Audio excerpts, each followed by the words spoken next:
या कुन्देन्दु तुषारहार वरदा या शुभ्रवस्त्रान्विता या वीणा वरदण्ड मण्डितकरा या श्वेतपद्मासना या ब्रह्माच्युत शङ्कर प्रभृतिभिर्देवैः सदा पूजिता सा मां पातु सरस्वती भगवती निःशेषजाड्यापः। श्री महागणाधिपतये नमः। श्री महासरस्वती नमः। श्री गुरुभ्यो नमः। 2024 సంవత్సరం ఏప్రిల్ మాసంలో మకర రాశి వారికి గోచార ఫలితాలు ఎలా ఉంటాయో తెలుసుకుందాం. ఈ మాసంలో సూర్యుడు 13వ తారీఖు వరకు తృతీయ స్థానంలో సంచరిస్తున్నాడు, అనుకూలంగా ఉన్నాడు. తర్వాత 4వ స్థానంలోకి ప్రవేశిస్తున్నాడు, అర్ధాష్టమ స్థానంలోకి ప్రవేశిస్తున్నాడు, అది ప్రతికూలంగా ఉంటుంది. కుజుడు 2వ స్థానంలో సంచరిస్తున్నాడు, మాసాంతంలో 3వ స్థానంలోకి వెళ్తాడు. ఆ మాసాంతంలో కుజుడి యొక్క సంచారం అనుకూలంగా ఉంటుంది. బుధుడు 3, 4 స్థానాలలో సంచరిస్తున్నాడు, అనుకూలంగా ఉన్నాడు. గురువు అర్ధాష్టమ స్థానంలో సంచరిస్తున్నాడు, ఇది ప్రతికూలంగా ఉంది. ఇక శుక్రుడు 3, 4 స్థానాలలో సంచరిస్తున్నాడు, అనుకూలంగా ఉన్నాడు. శనీశ్వరుడు 2వ స్థానంలో సంచరిస్తున్నాడు, ఏలినాటి శని చివరిలో ఉన్నాడు, ప్రతికూలంగా ఉన్నాడు. రాహు 3వ స్థానంలో అనుకూలంగా సంచరిస్తున్నాడు. కేతువు భాగ్యస్థానంలో ప్రతికూలంగా సంచరిస్తున్నాడు. ఈ విధంగా గ్రహస్థితి ఉంది.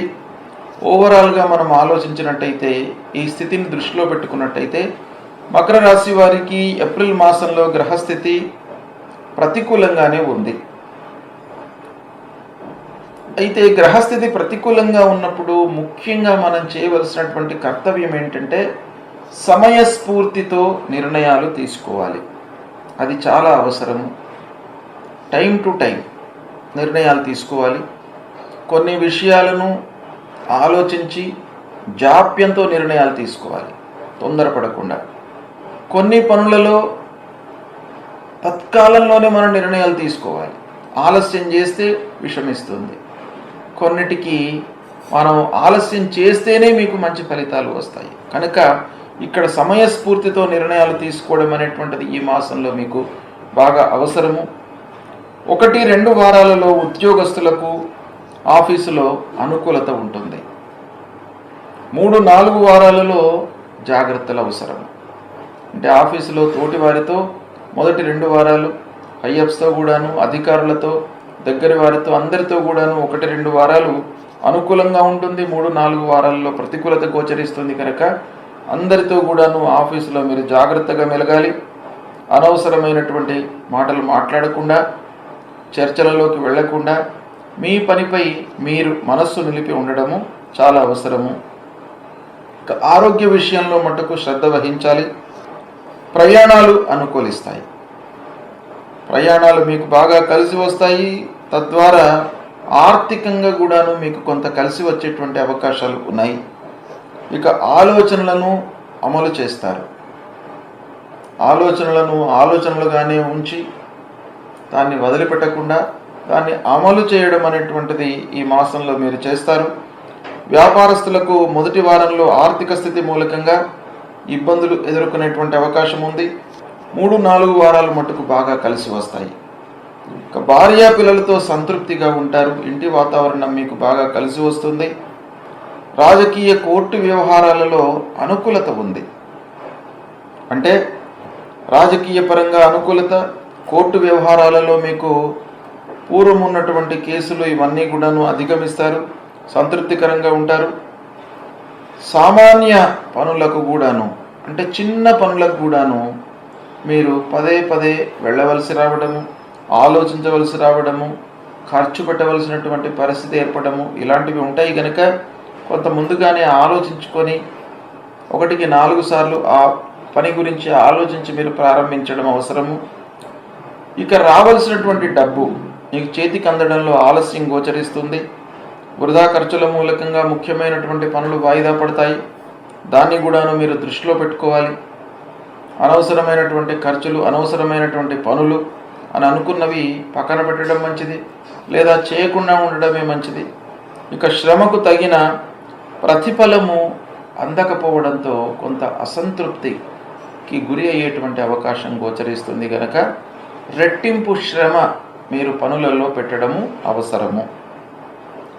ఇక అసహనానికి కారణమయ్యేటువంటి పనులు మీ ముందుకు వస్తాయి. అంటే ఆ పనులు అన్యమనస్కంగా చేయవలసి వస్తుంది.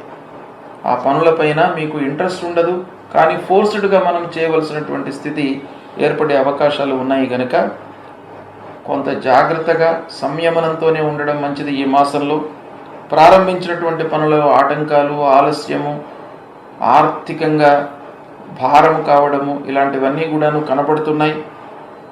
ముఖ్యంగా దగ్గరి వారితో, ఆత్మీయులతో, బంధువులతో, స్నేహితులతో మనస్పర్ధలు గోచరిస్తున్నాయి. వాటిని కొంత మీరు సంయమనంతో, ఓపికతో హ్యాండిల్ చేయడం అనేటువంటిది ఈ మాసంలో చాలా అవసరము.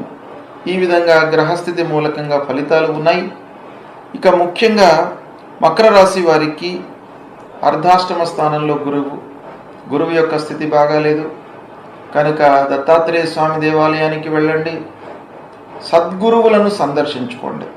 ఇది చాలా ముఖ్యమైనటువంటిది. సద్గురువులను సందర్శించుకోవడం మూలకంగా మీకు మానసికమైనటువంటి ప్రశాంతత ఏర్పడుతుంది. వారి యొక్క దీవెనల మూలకంగా గురువు యొక్క అనుకూలత మీకు కలుగుతుంది.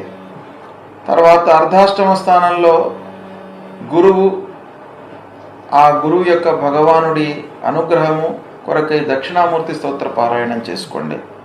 ఇక ఏలినాడు శని 2వ స్థానంలో ఉన్నాడు, ఆంజనేయ స్వామిని దర్శించుకోండి, హనుమాన్ చాలీసా పారాయణం చేసుకోండి. ఇవి చేయడం మూలకంగా మీకు మనోధైర్యం అనేటువంటిది వస్తుంది. ఇక కుజుడు 2వ స్థానంలో ఉన్నాడు, కుటుంబంలో ఇబ్బందులు రాకుండా ఉండడానికి, దగ్గర వారితో మనస్పర్ధలు రాకుండా ఉండడానికి సుబ్రహ్మణ్యేశ్వర స్వామి దేవాలయానికి వెళ్ళండి, సుబ్రహ్మణ్య స్వామిని కొలవండి, సూర్య నమస్కారాలు చేయండి. ఆరోగ్యపరమైనటువంటి సమస్యలు రాకుండా ఉంటాయి. ఈ విధంగా చేసినట్టయితే మీకు పరిహారం మూలకంగా ఆ దుస్థానాలలో ఏవైతే గ్రహాలు సంచరిస్తున్నాయో వాటి మూలకంగా కలిగేటువంటి దుష్ప్రభావము దూరమవుతుంది.